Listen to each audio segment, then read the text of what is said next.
Entonces, empezamos con lo que es la extracción de la información o la lectura de los datos.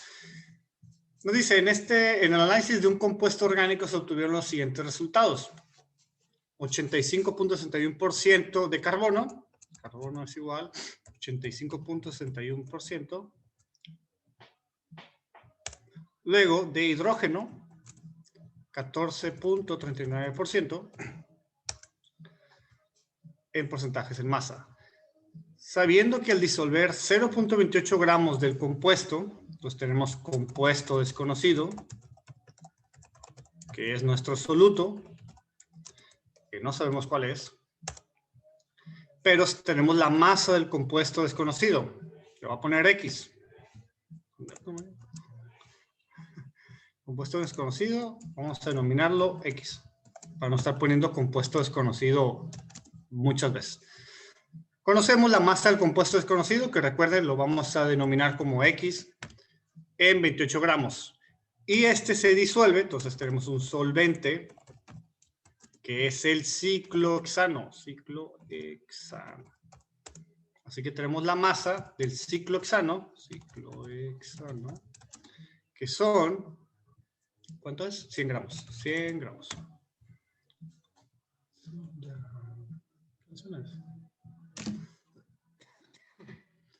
Y nos especifican que el punto de ebullición de este solvente se elevó en 0.279 grados. La clave aquí es que entendamos qué significa o cómo nos lo están planteando. Nos indican el punto de ebullición de este disolvente se elevó. ¿Qué podemos deducir de esto? Bueno, lo voy a poner completo. Tenemos que el punto de ebullición se elevó en 0.279 grados centígrados. Ahora, este valor de 0.279 grados centígrados, ¿qué es?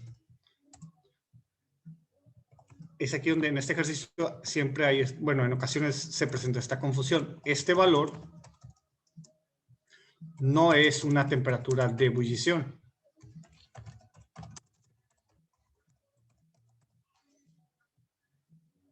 sino que es un cambio en la temperatura de ebullición. Me explico.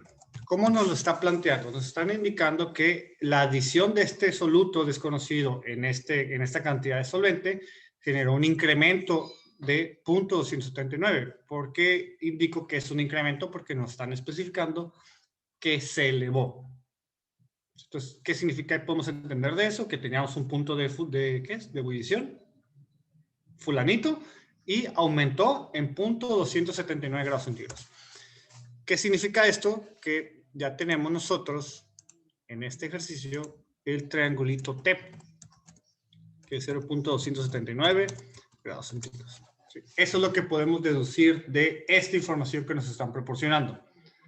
Ahora, analicen la información que está hasta ahorita, interprétenla y si nos queda alguna confusión de por qué ese valor es el triangulito TEP, pregunten, porque esa es, digamos, es la complicación principal en este ejercicio.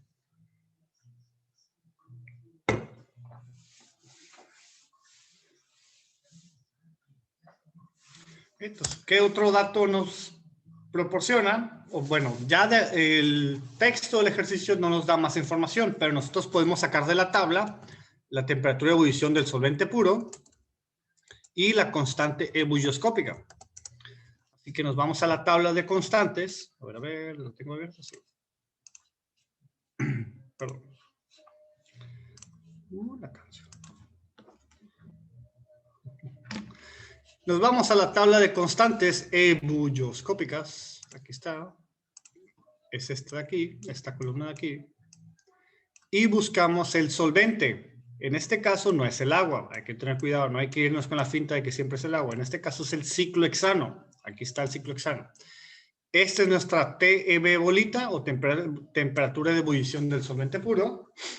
Y esto que está acá es nuestra constante ebullioscópica. Así que estos dos valores nos lo vamos a llevar o lo vamos a trasladar a nuestro ejercicio.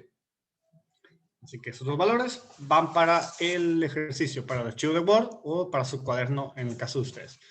Tenemos 80-74 de temperatura de ebullición. Entonces, 80-74, 80-74. 80.74 grados centígrados. Y la constante ebulloscópica, que estaba enseguida, 2.79. 2.79 kilogramos por Kelvin sobre mol. Si mal no recuerdo las unidades, déjenme lo corroboro. Kilogramo Kelvin mol, efectivamente. Entonces, estos dos valores, recuerden, se obtienen de su tabla de constantes crioscópicas y ebulloscópicas. Lo voy a poner. Obtenido de tabla.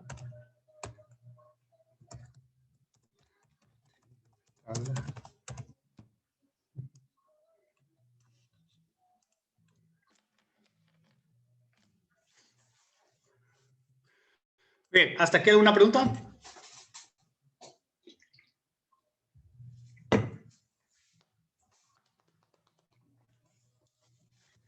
Entonces, ¿qué nos piden? Incógnitas. Masa molar, recuerden que masa molar es lo mismo que peso molecular. Es igual a peso molecular. Entonces, esto es nuestra incógnita. Y luego, fórmula molecular. Fórmula molecular. Como es un compuesto orgánico, esta fórmula molecular va a ser del tipo CXHX. ¿Qué significa CXHX? Que vamos a tener, va a estar formada por X número de carbonos y X número de hidrógenos.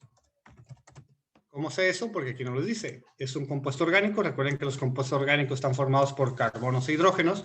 Obviamente puede tener más átomos, o sea, puede tener un nitrógeno, etcétera, pero al menos debe tener carbono e hidrógeno. Pero como nos indican que los resultados son solamente en carbono y de hidrógeno, significan 85 y 15, entonces de ahí podemos identificar o podemos hipotetizar correctamente que nuestra molécula está formada solamente por átomos de carbono y por átomos de hidrógeno. ¿Cuántos de cada uno? Pues es lo que no sabemos, es lo que tenemos que averiguar. Creo yo que es C2H2. No, C2H4. Creo. Bueno, entonces, vámonos por partes. Primero, peso molecular. Buscamos una ecuación de peso molecular. Si nos vamos a las ecuaciones de este tema, no hay ninguna que tenga peso molecular. De hecho, solamente tenemos una ecuación donde viene peso molecular, que es la de número de moles, que es masa entre peso molecular. Ahora, como lo que me interesa es el peso molecular de quién, del compuesto desconocido, es decir, del soluto. Entonces aquí tengo que especificar que todos los valores tienen que ser del soluto. No podemos, es un error que en ocasiones cometemos de mezclar datos, unos de soluto, unos de solvente o de solución. Hay que tener cuidado con eso. Entonces, como es la única fórmula que tenemos con peso molecular, pues no nos queda otra más que de esta despejar peso molecular. Y nos va a quedar peso molecular es igual a masa entre número de moles. ¿Qué información tenemos? La masa del compuesto desconocido la conocemos, que es 0.28 gramos, así que la sustituimos.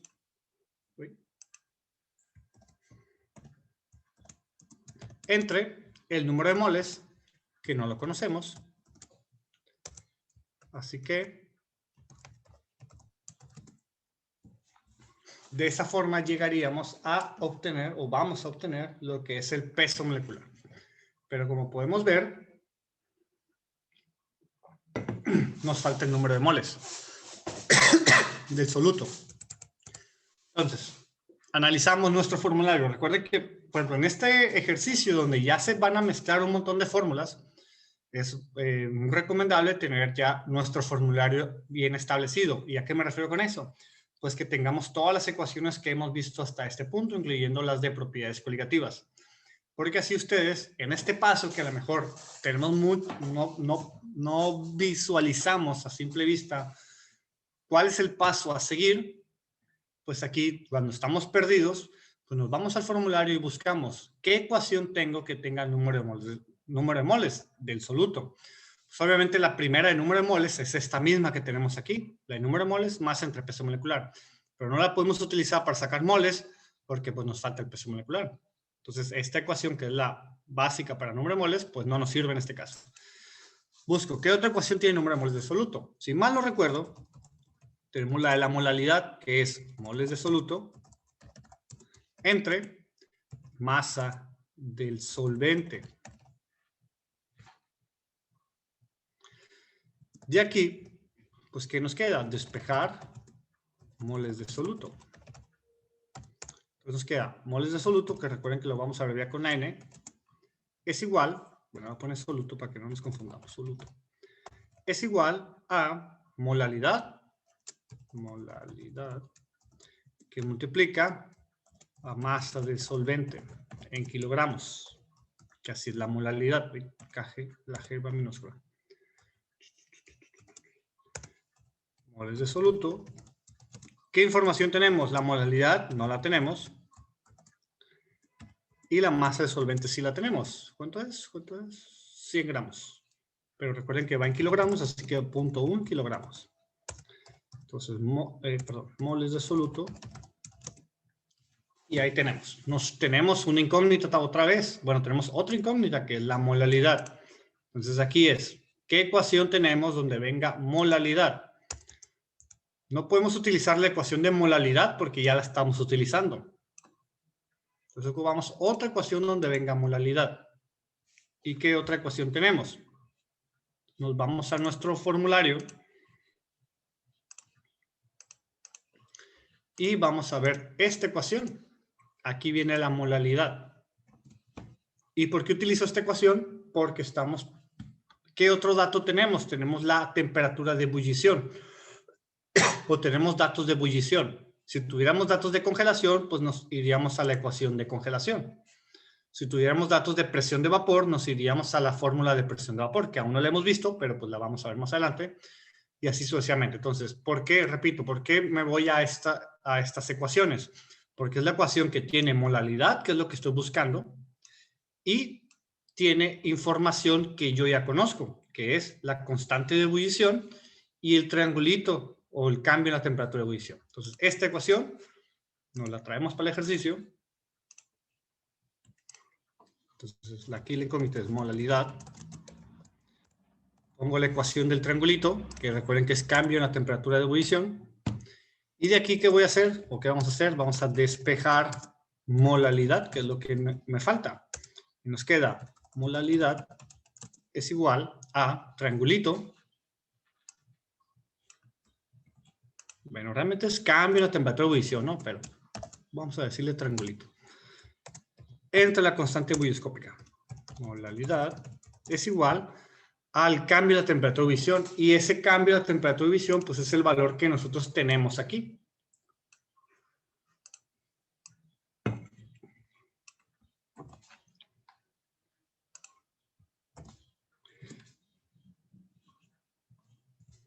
Entre la constante ebullioscópica, que la sacamos de la tabla para el ciclo hexano. ¿Dónde está? Aquí está.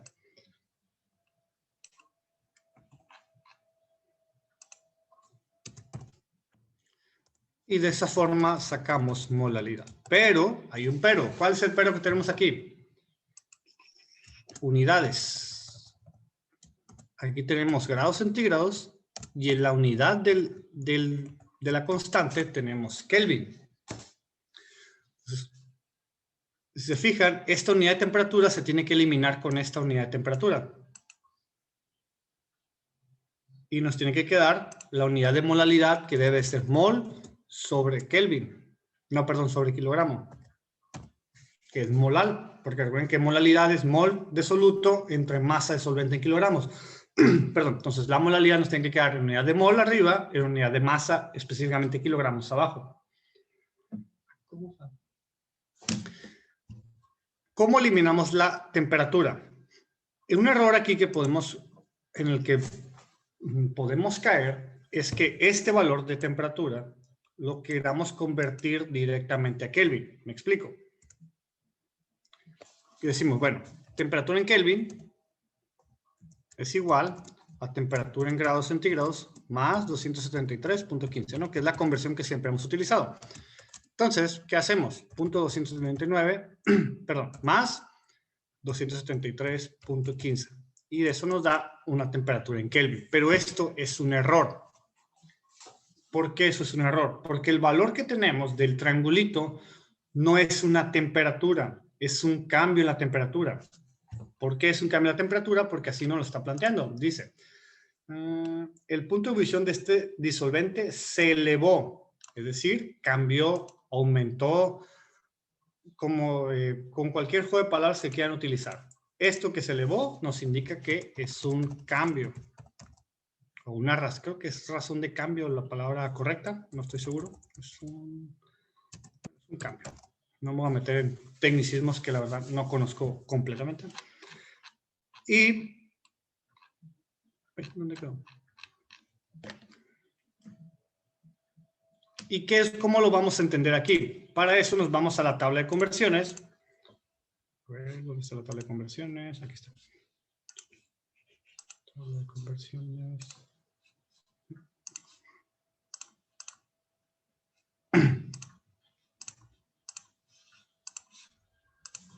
Listo. Tabla de conversiones. Y buscamos en la tabla de conversiones la temperatura. Acá está. Me van a decir, maestro, ¿para qué? Si ya sabemos que podemos pasar de centígrados a Kelvin. Sí. Pero lo que tenemos que visualizar en este caso es que no tenemos una temperatura puntual. ¿Qué es una temperatura puntual? Si dijera, tenemos a 20 grados centígrados. Eso sí, para pasarlo a Kelvin, 20 más 273. Lo que tenemos es un cambio. Por lo tanto, lo que aplica es esta parte que tenemos aquí. ¿Y qué significa esta parte que tenemos aquí? Si se fijan, tenemos triangulito a ambos lados. Los triangulitos es un diferencial o un cambio. Entonces, ¿qué nos indica esta fórmula que les encerré en el cuadrito? Nos indica que un cambio en temperatura en Kelvin es igual a un cambio en la temperatura en centígrados. ¿Qué significa? Que en este ejercicio tenemos un cambio, y no se pone triangulitos aquí. Bueno. ¿Cómo lo puedo copiar?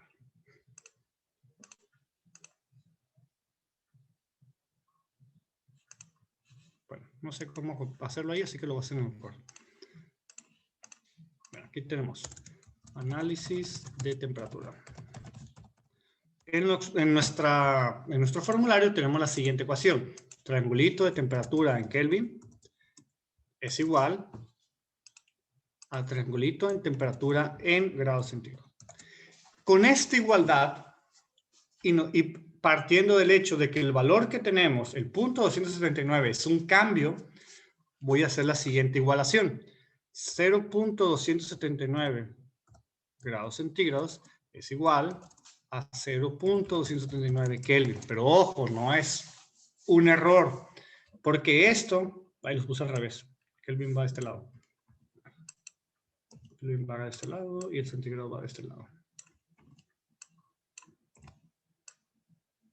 Ojo, esto que tenemos aquí es un cambio en temperatura. Esto que tenemos aquí es un cambio en la temperatura. ¿Cómo lo podemos explicar esto? De la siguiente forma. 0 grados centígrados, ¿a cuánto es igual? A 273.15. ¿Por qué? Porque 0 más 273, pues es igual a 273.15 Kelvin. Luego, 1 grado centígrado, ¿a cuánto es igual? 273.15 más 1, 274.15 Kelvin. 2 grados centígrados, ¿a cuánto es igual? 273.15 más 2, 275.15 Kelvin. Ahora, ¿cuál es la diferencia que tenemos de aquí a aquí y de aquí a aquí? El cambio que tenemos es de 1 grado centígrado en este, y el cambio que tenemos aquí abajo también es de 1 grado centígrado entre estos dos. ¿A qué me refiero con el cambio? La diferencia entre 0 y 1, pues es 1. Entre 1 y 2, ese es 1. Es 1 también. ¿Cuál es la diferencia que hay entre estos dos? El cambio en grados Kelvin es de 1 grado Kelvin. ¿Cuál es la diferencia entre 273.15 y 274? 1 grado Kelvin. ¿Cuál es la diferencia entre este y este? El cambio es igual a 1 grado Kelvin también. Aquí es donde se explica que un cambio o un diferencial en grados centígrados es igual a un cambio o un diferencial en grados Kelvin. ¿Por qué? Porque si se aumenta 1 grado centígrado, se aumenta 1 grado Kelvin. Si se disminuye 1 grado centígrado, se disminuye 1 grado Kelvin. Si se aumenta 800 grados centígrados, bueno, 80 grados centígrados, se aumenta 80 grados Kelvin.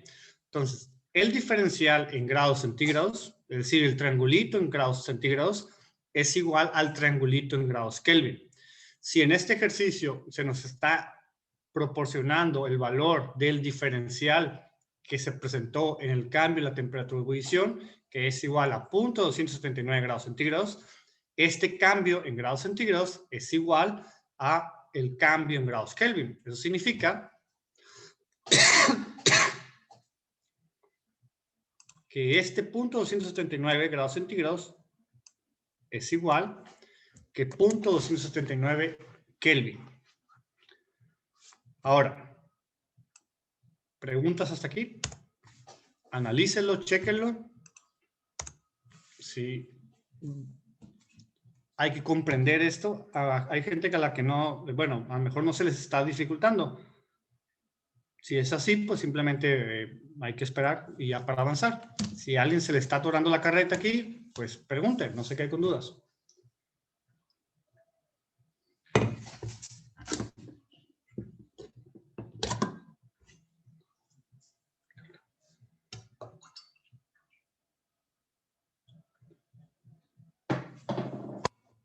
Si nos queda claro que es igual un cambio en centígrados que un cambio en Kelvin. Ojo, no es lo mismo un cambio que una temperatura puntual. Por ejemplo, ahí, en ese ejemplo que les puse, 1 grado centígrado no es igual a 1 grado Kelvin. 1 grado centígrado es igual a 274.15 Kelvin. El cambio de 1 grado centígrado es igual al cambio en 1 grado Kelvin, pero una cosa es el cambio, que es el diferencial, y otra cosa es una temperatura puntual. Hay que tener cuidado con eso nomás. Bueno, entonces, al haber hecho ese cambio de unidades, ay, me lleva, eso no quería hacer. Ya tenemos el triangulito en Kelvin, que lo dividimos entre la constante ebulloscópica, y ¿cuánto nos va a dar? 0.279 entre 2.79 y nos va a dar 0.1 mol sobre kilogramo. Esa es la molalidad que tenemos. ¿Y para qué queríamos esta molalidad? Pues para sustituirla en esta ecuación y sacar el número de moles. ¿Qué va a pasar con la unidad kilogramos? Se elimina y 0.1 por 0.1, que es 0.01, ¿sí? 0.01 moles. Y esa es la cantidad de número de moles que tenemos.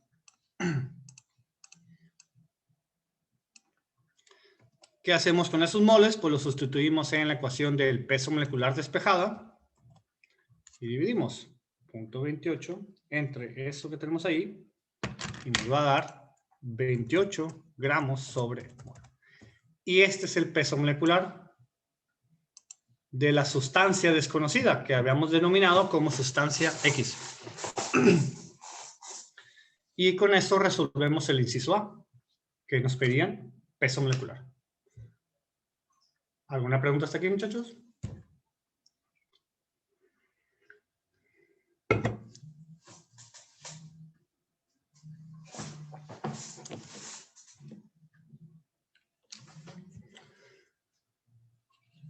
Muy bien, entonces, ¿qué falta? Ahora nos falta sacar la fórmula molecular. Para eso, tenemos que utilizar los porcentajes en masa que tenemos.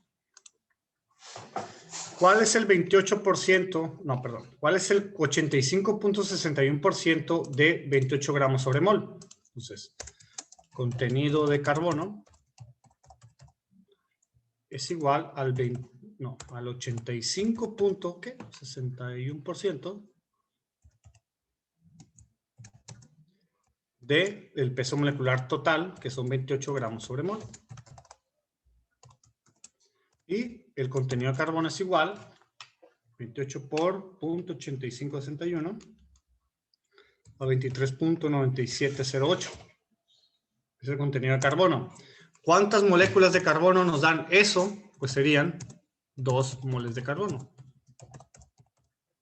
Porque cada mol de carbono son 12 por 2, 24, ¿no? 23.97, pues es casi el 24, no redondeándolo. Hidrógeno. ¿Qué porcentaje tenemos de hidrógeno? 14.39%, que multiplica el peso molecular total.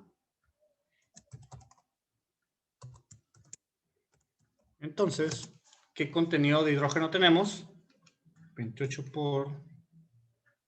¿cuántos? Punto 1439. 4.0292. ¿Cuántos moles de hidrógeno nos dan ese peso molecular? Pues serían 4 moles de hidrógeno.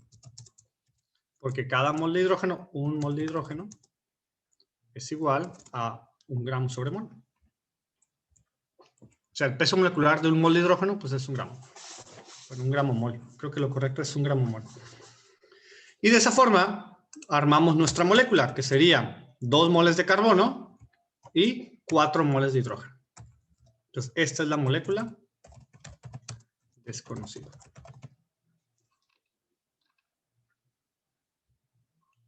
C2H4, 24, 25, 6, ahí está. Que creo, no estoy, esto sí no estoy seguro, creo que es el etano. No, el eteno, es el eteno, que es el que es C2, doble enlace, no sé cómo poner doble enlace aquí, pero bueno, imagínense que es un doble enlace eso, y C2. Ah, perdón. No. CH2. CH2. Doble enlace, que no sé cómo ponerlo. CH2. Creo yo que esa es la molécula. Pero bueno, en sí lo importante es que lleguemos hasta el peso molecular. Esto pues ya es un extra. Analícelo, muchachos. Si alguien lo está anotando, anótenlo, lo espero. Y si no, pues para avanzar a lo siguiente. Nos brincamos a otro. A ver. Pues ya casi nos arrancamos toda la actividad. Hicimos el 4. Nos falta el 3. Nos falta el 1. Y creo que el último, el 6. Sí, el 6 es muy parecido a este que acabamos de hacer. Nomás que es con congelación. Bueno, creo yo que los 3 faltantes ya los podemos hacer sin ningún problema. Pero bueno, les voy a ayudar con el 1 y ya con eso cerraremos y ya ustedes trabajarán con los restantes. Y con lo que es su repaso. Porque recuerden que también tenemos repaso. Ya te está largo. Bueno, entonces sí lo voy a ayudar con otro. Entonces nos vamos a brincar al ejercicio número 1. A ver, datos. Pero nos va a cortar el Zoom. Bueno, entonces chicos, vamos a tomar el break de una vez, aprovechando para que no nos agarre la mitad del ejercicio el corte del Zoom.